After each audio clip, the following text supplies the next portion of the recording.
Друзья, всем привет! Приветствую вас на канале. Сегодня 1 июля, и у нас есть что обсудить. Как я вчера и говорил, сегодня я расскажу, почему именно я выбрал токены Nacho и токены Pepe Cas для минтинга.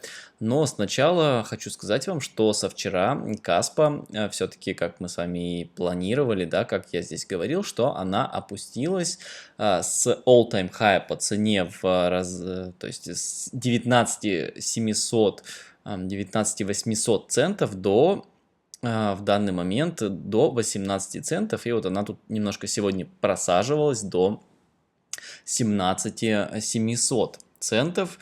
На самом деле сегодня начался третий квартал 2024 года, и опять же, как я вам вчера говорил, что я все-таки ожидаю снижения монеты до уровней в 786, то есть в 17 центов, и до, возможно, то есть не факт, но скорее всего, возможно, до уровня в 0,618 центов, и я буду считать, что это будут отличные позиции, отличные цены для открытия нового лонга, потому что вчера, как только я увидел, что минтинг токенов проходит, то есть как только он запустился и минтинг токенов проходит не самым лучшим образом, то я закрыл свою лонг-позицию, которую держал приблизительно с начала мая, и на самом пике по цене я все-таки решил, что пора ее закрывать, и как видите, не зря цена у нас опустилась приблизительно на, давайте даже точно скажу, на 10%.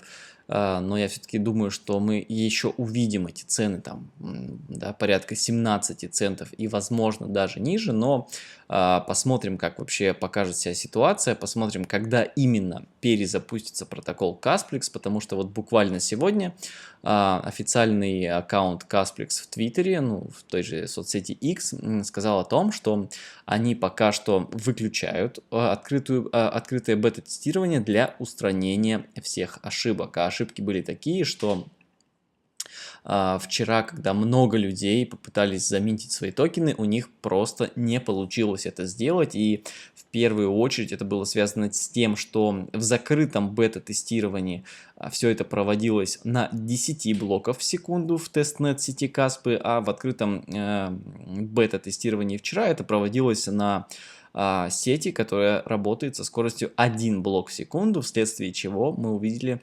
там некие ошибки, да, и очень много людей было, у которых не получилось заминтить свои токены. Однако я считаю, что несмотря на это, открытое бета-тестирование прошло достаточно удачно, потому что сама сеть не упала, с ней не случилось абсолютно ничего.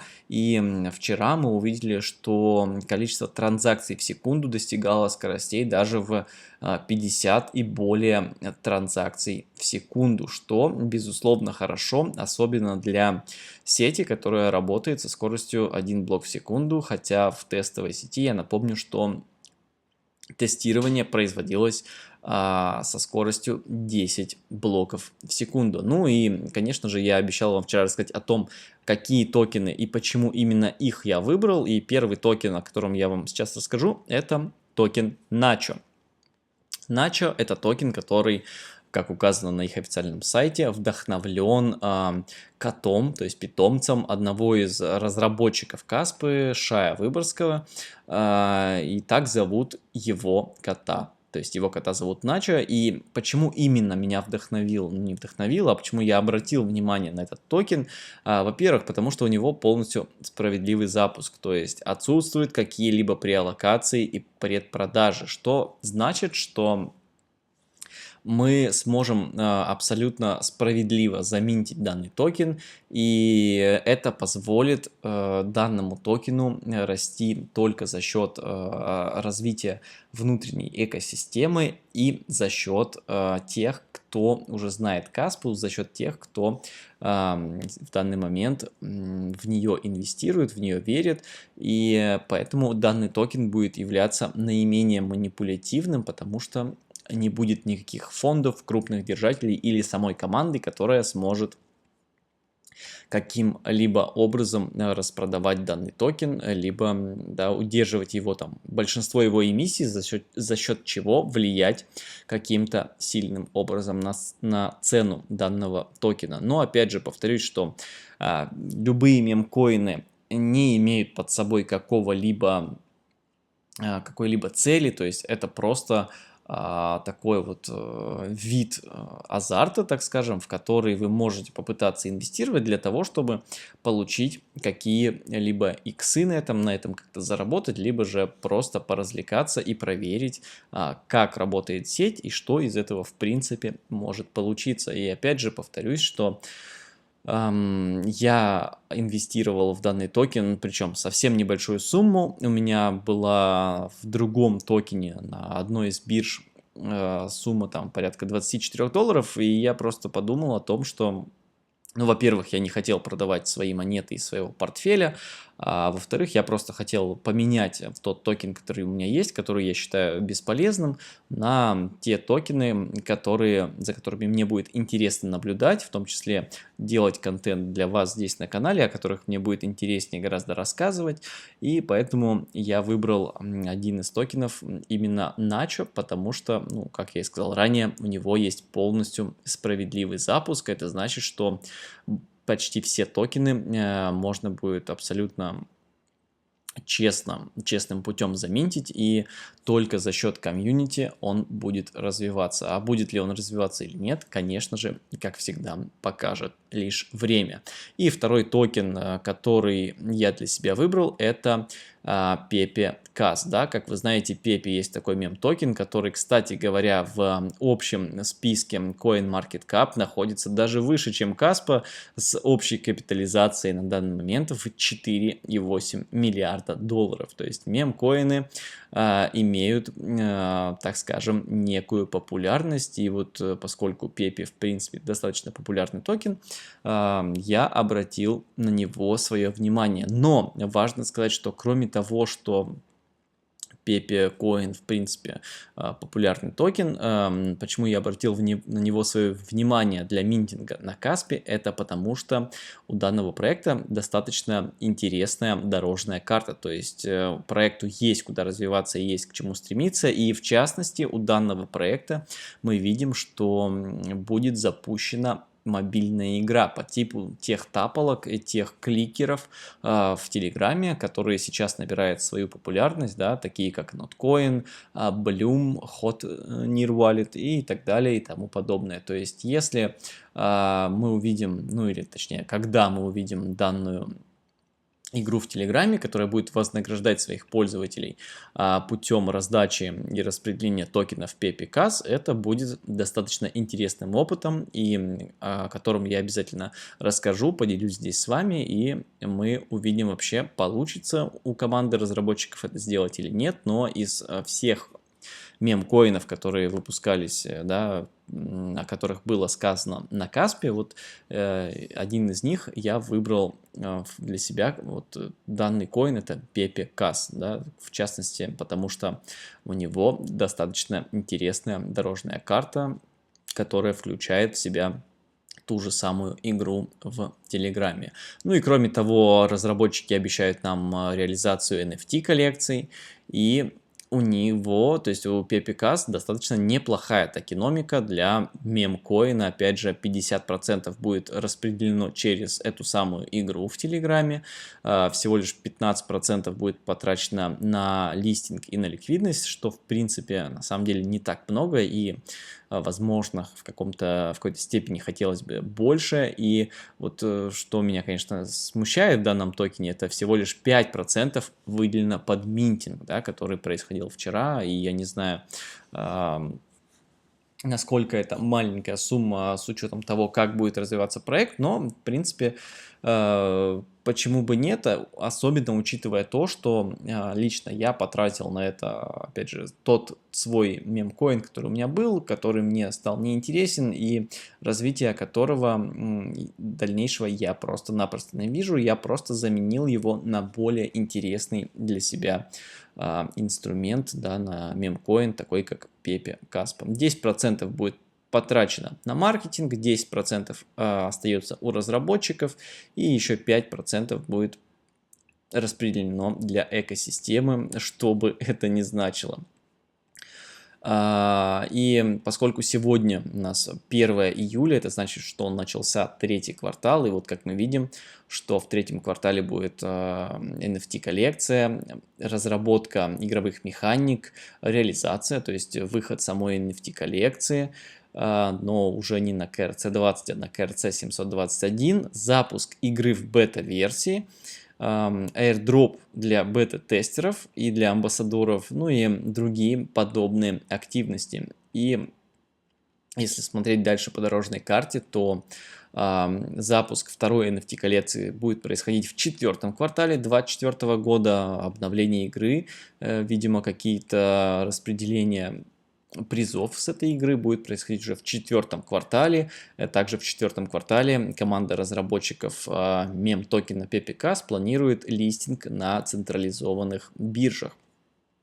Ну а в первом квартале 25-го, то есть на этапе 4, да, по дорожной карте данного проекта, планируются какие-то новые партнерства и достижение топ-10 листингов. То есть, что здесь имеется в виду, мы, конечно же, узнаем, опять же, как всегда, только с течением времени, но в любом случае мне будет интересно наблюдать за этим проектом, потому что на данном этапе для меня лично он выглядит достаточно интересно, по крайней мере, по сравнению со всем остальным, что было анонсировано в сети Casplex. Ну и как я уже сказал, вот да, прямо сегодня Casplex анонсировал, что бета-версия приостанавливается для того, чтобы исправить все ошибки, которые возникли вчера во время минтинга.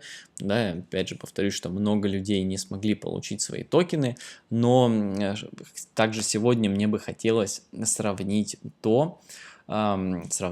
мемкоины на Каспе с теми мемкоинами на Solana, которые достаточно популярные.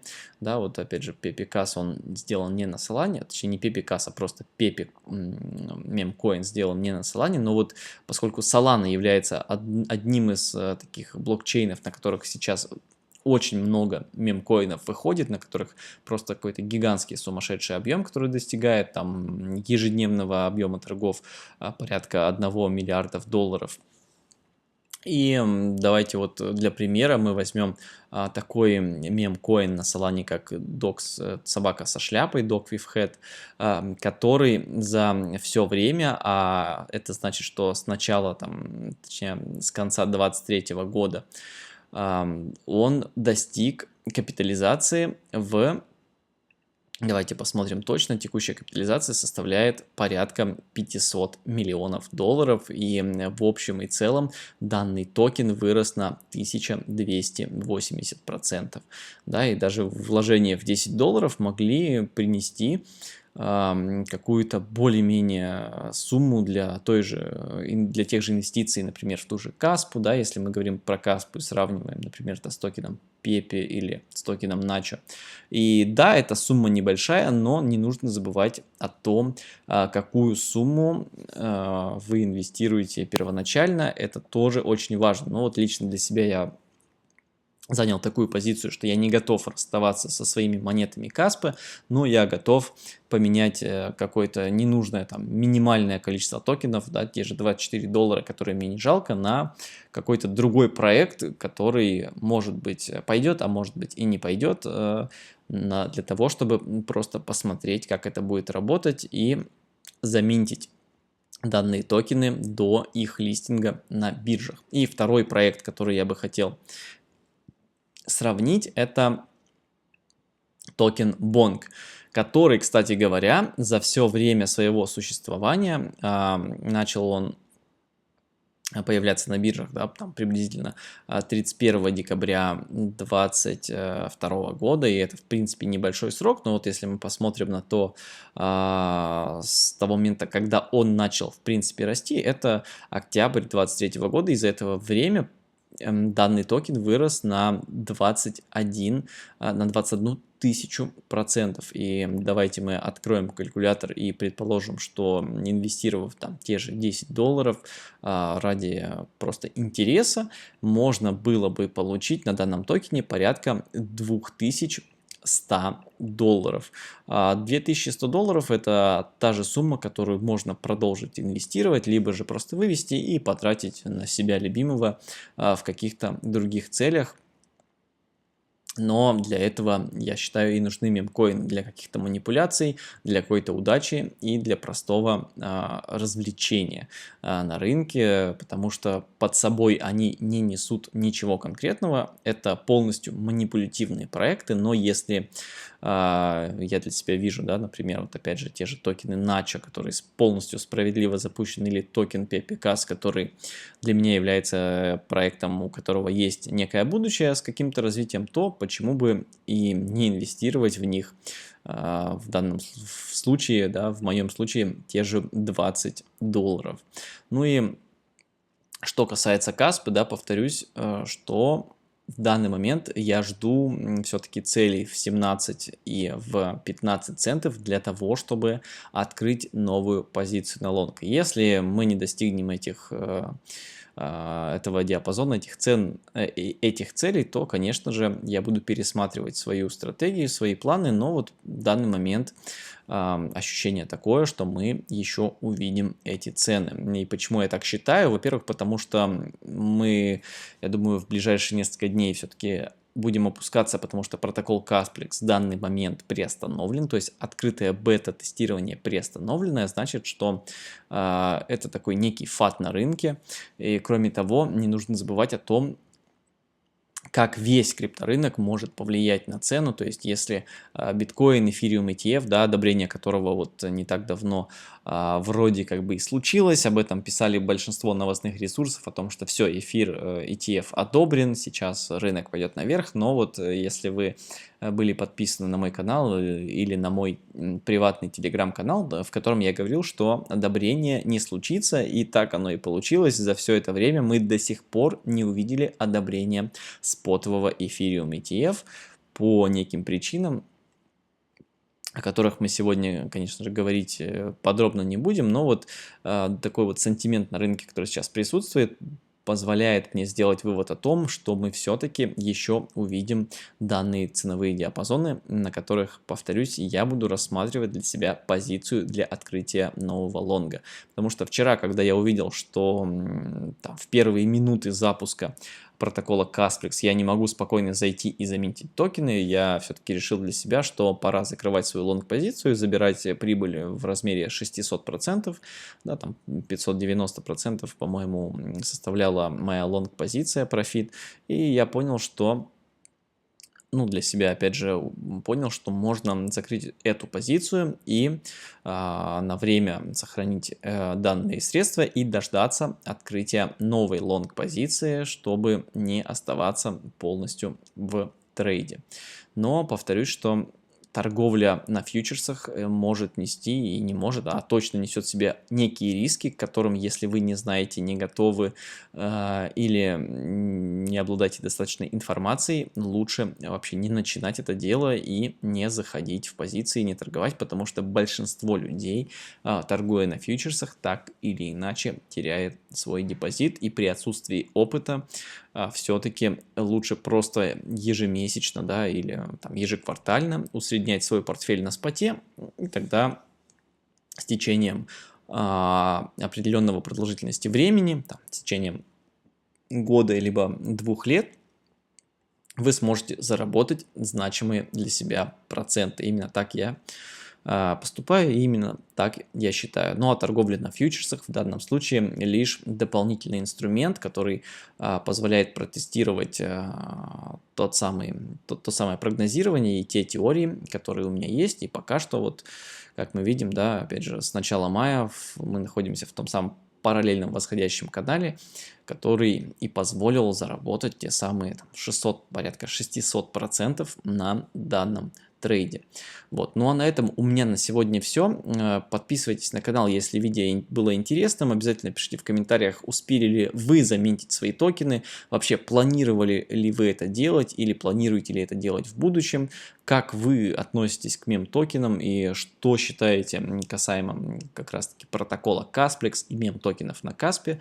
Вот. Ну а повторюсь, что я все-таки вижу в этом некую перспективу, особенно если вы не рискуете своими монетами, меняя их на токены, а лишь ребалансируетесь, либо меняете свои там какие-то небольшие незначимые суммы в USDT для того, чтобы просто попробовать и испытать, как это будет до реализации данных токенов на бирже.